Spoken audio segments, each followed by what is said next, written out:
moving across to Perth, with the Force hosting the Cheetahs. I see Saul Pretorius is back for the side. I don't know how much of a difference that's going to make. The Cheetahs, Ria, still playing some exciting rugby at times, but just not quite to the heights that they were a couple of years ago. Yeah, they've been very disappointing. I know pre-season we all picked them to finish bottom of the South African Conference, and I think there's no way they can avoid that now. They've had a pretty tough tour.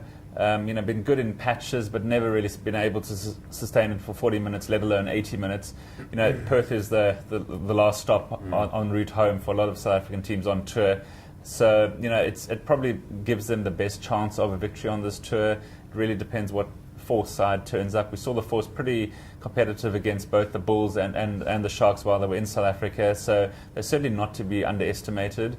The Cheetahs, like you said, Pretorius back helps them. Brissot playing some really good rugby. I'm just worried that they've got one eye on the flight to Bloemfontein, and they have forgotten and underestimating the Force team. So, it's difficult to look past the home team in any matches abroad. So I'm going to give it to the Force to win, but I think the Cheetahs will pick up a bonus point for losing by fewer than 7 points. But I think they're going to go down in the match.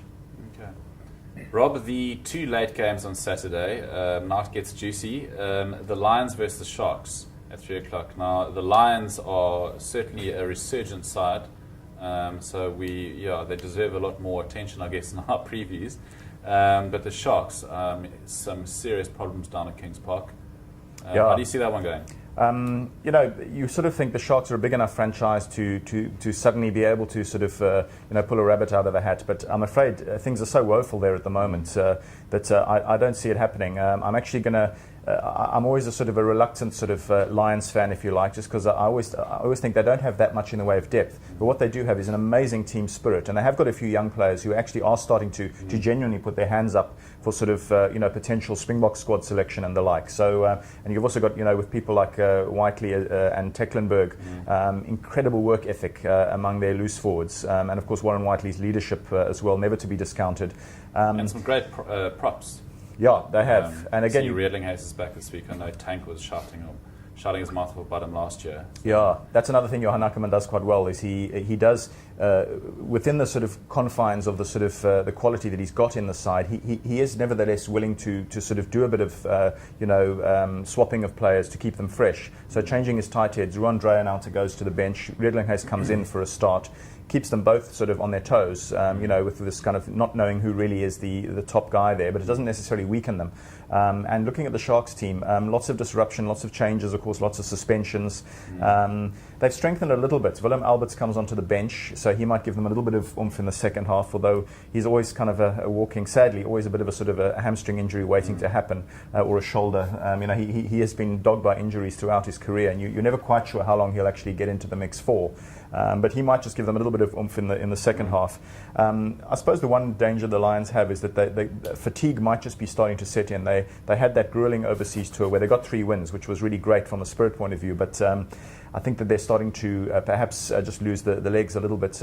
Tremendous effort to pull it off late against the Bulls last week. Now another derby, so a little bit of danger there that they might be on the brink of a bit of a physical, sort of not really a collapse, but just sort of losing that edge a little bit. But I'm going to go confidently with the Lions for this one. I think that they can win this one. Sharks don't look particularly impressive either on paper or in the type of rugby they're playing at the moment.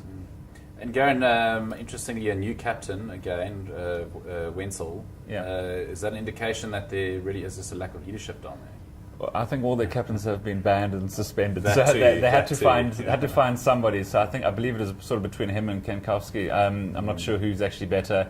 I don't think either were because ever. Lambie's not in this week. Lambie's out. Bismarck, Frans Steyn, Jean Dessel. They're all missing, and they're all going to be missing for a good couple of weeks still. So I agree with Rob. I'm glad Rob's jumped onto the Lions bandwagon. I think at home the Lions are a really, really tough side to beat at altitude. Johan Ackermann, the coach of the South African Conference for sure. I think it helps that he's also a former tight 5 player. Yeah. He sort of knows, the sort of the props in front of him that he would have liked to have played or with, and he's really gelled them as a formidable scrum unit. And with the loose trio of, as Rob said, Warren Whiteley, Tecklenburg, and Jaco Kriel comes back this week, that's one of the best loose trios in the tournament. And then out back, they've just got some really exciting players. So, they all give 110%, even though they don't have a lot of depth. They, luckily for them, haven't picked up a lot of injuries. So, got Elton Yancey's playing at the moment, kicking fairly well.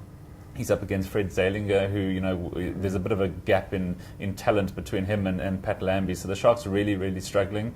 This is a bit of a watershed moment for them. They still have to go on tour. If they don't pick up these sort of victories, they're really going to be struggling. And, if all our other predictions go correctly this weekend, the winner of this game will go top of the conference. So you might well see the Lions top of the conference ahead of the final match, the Bulls-Reds game. So interesting times. Nobody would have predicted the Lions as halfway stage leaders of the South African Conference at all. Mm.